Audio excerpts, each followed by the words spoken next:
I've been very consistent with racing and running over the last 5 years. I've had my off seasons, but for the most part, I'm always running or working towards some race. And in the last 5 years, I've ran three 100-mile races, several 50-milers. I broke 3 hours at a marathon and ran a 1:18 half. So I have a lot of experience when it comes to solving problems. And that's what this video is about. I want to give you three things I've done that have solved three what I think are major problems in running, and hopefully it works for you. I think not everything works for everyone, especially one of the things I'm going to get into, and I'm going to talk about that more. But the other two definitely can help you if you're not doing these things. So maybe you're familiar, maybe you're not, but I don't want to waste your time. Let's just get into it. So I'm going to help you solve blisters, potentially nutrition, and then getting faster. Those are the three things we're going to talk about today. So blisters. Yes, you can lubricate and put Vaseline all over your toes. That will help. One thing that I've done that has made it so I don't have to do that is wear toe socks. And I love toe socks. I actually wear them all the time. Doesn't matter if I'm training or not. I just think they're comfortable. And it's funny because people make fun of me. It's fine. It's whatever. It does look kind of weird. But Injinji toe socks are the ones I use. There's a lot of different brands. But yeah, toe socks, man.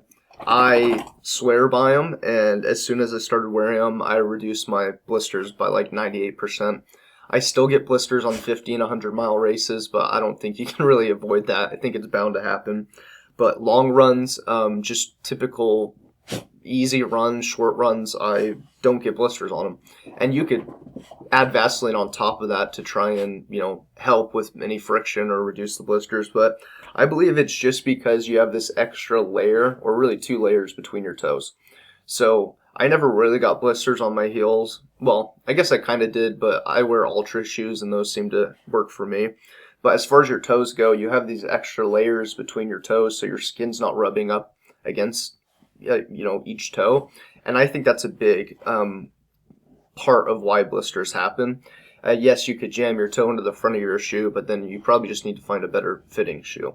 And Injinjis are just fun. Like, there's compression versions. They have like a lot of funny designs where like this is I don't know if you can see this, but this is an alligator backpacking. So I like Injinjis. I think they're great. I wear them all the time. I don't really have any normal socks, and that solved my blister problem for I don't think I can solve it anymore. I think I found the best solution.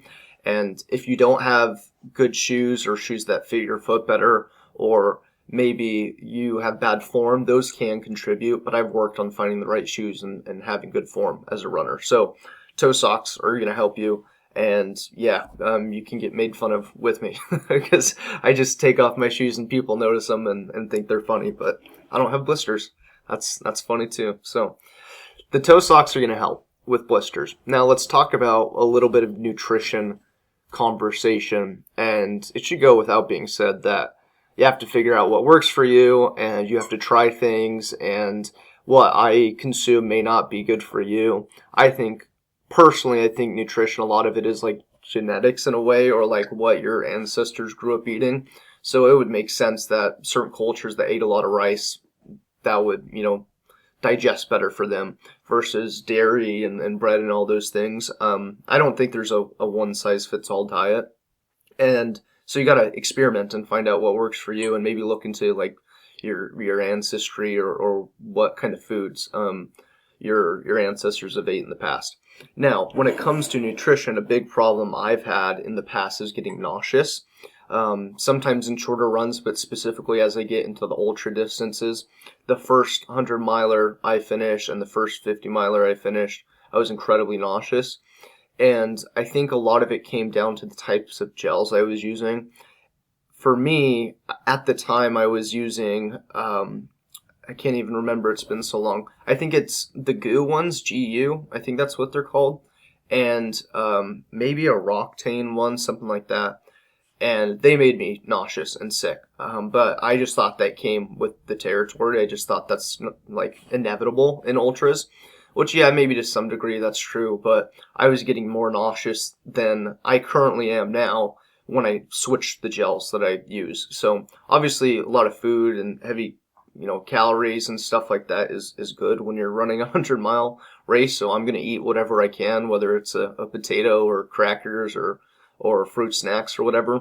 But gels are just so easy to consume and carry around with you, and you know exactly what calories and macros you're getting out of it. And so one thing I did that fixed the nausea thing for like a big chunk of it, of course I'm still going to get nauseous 80 miles into a 100-mile race, but the gel I switched to was the Huma gels.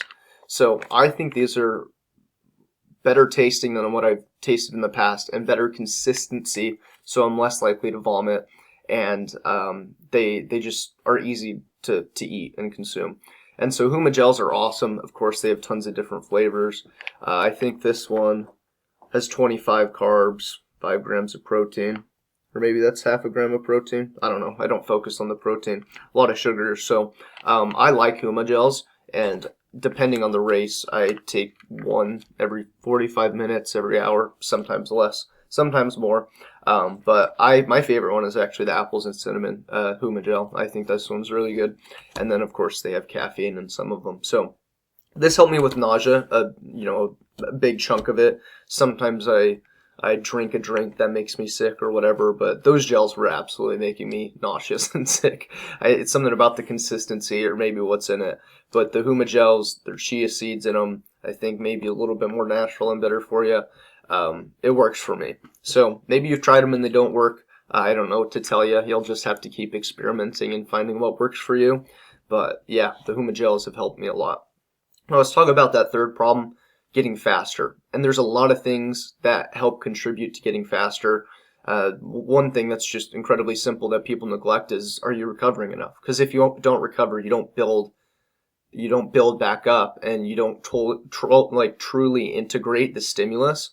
And so if you're not recovering enough, yes, that would get in the way of getting faster, right? It's the same thing with like bodybuilding or putting on muscle. Is like you might be eating a lot and you might be working out pretty hard, but if you don't recover enough, you don't build back the muscle. So I view it very it's similar with running. And so recovery is one thing that, maybe you're not doing as best as you could, right? I know I've neglected it in the past.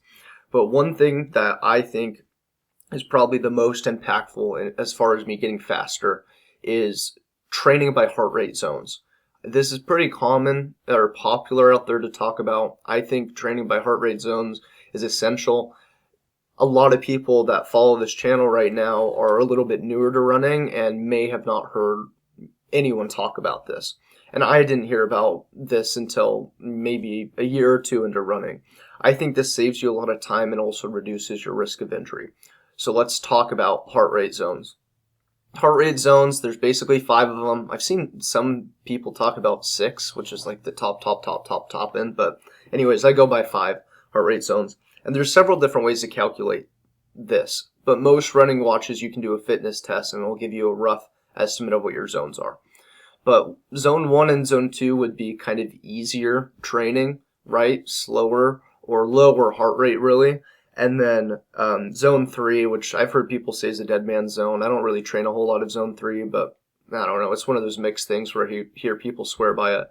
Other people say avoid zone 3 when running. And then zone 4 and zone 5, so like lactate threshold and VO2 max. And so you have basically two sides. You have your easy runs and you have your hard runs. And zone 1's recovery, zone 2 is aerobic endurance, and then zone 4 is lactate threshold, zone 5 is VO2 max training. And sure, it's not like you only get certain stimulus or training when you're in that zone. You could push zone 4 and kind of tip into VO2 max training, right?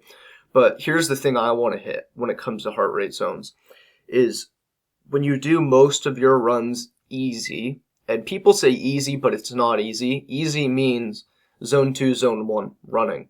And so when you do most of your running like that, 1, you reduce your risk of injury.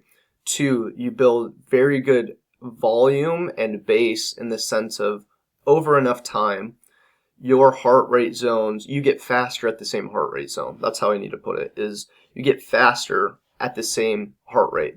So when I started zone work and training, doing most of my running in zone 2, zone 1, and then throwing in speed sessions when I wanted to. When I started doing this, my zone 2 pace, what I ran to stay at zone 2 was 14 minute miles. I had to walk, run. So 4-mile run, I was it was taking me about, an hour. Now today, my zone 2 sometimes dips into sub 8, meaning like 750 miles for the most part, depending on like if it's flat grade. I'm probably around 8-minute miles, but sometimes downhill it's like I'm hitting 730 and staying in zone 2. So every zones are different for everyone. I know age has a lot to do with it, how long you've been training, and so I encourage you to go look up how to calculate your own heart rate zones. I'm not the best at calculating them. I actually sent a workout to someone and had them calculate my zones for me because I'm no mathematician. I just like to run. So this is what got me faster because I did a lot of zone 2 training and of course speed work, but as time has gone on, I run faster at the same heart rate, which is more efficient, right? What's more efficient? Running a 10-minute mile at 160 beats per minute or 140 beats per minute, right? And so as you do most of your training in zone 2 and then stack on speed, I think it's the healthiest way to train. I think it's the most effective way to train. And especially if you're in this long term, imagine 15 years of running in zone 2 and you get to the point where you're running your easy runs in 6-minute mile pace. And that's what I hope to get to someday. So I just have to stick to the protocol and run most of my runs in zone 1, zone 2. So the item I have to talk about this is just a simple heart rate monitor, right? Depending on your watch, there's different ones that are going to connect to it. But heart rate monitor, game changer, because wrist watch heart rate reading is not accurate.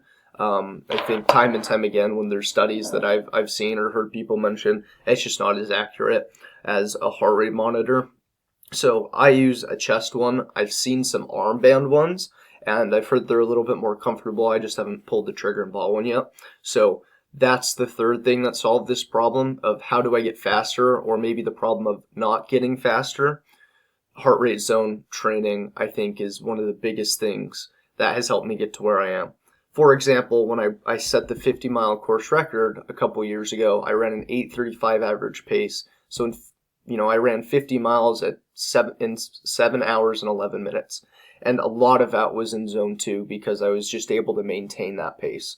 And towards the end, my heart rate was jacked up anyways. But I'm not surprised. It's 50 miles, so that's a lot. So hopefully you get something out of this video. If you like running, if you like this kind of content, that's what my channel's about. I want to help people learn from my mistakes, set PRs, help set course records if you want to put in the work and time commitment for that. And ultimately, I'm trying to help people deepen their relationship with running. So if you like that kind of stuff, feel free to subscribe. If not, I hope you still got something out of this video, and I hope I get to see you in another video sometime soon. Peace!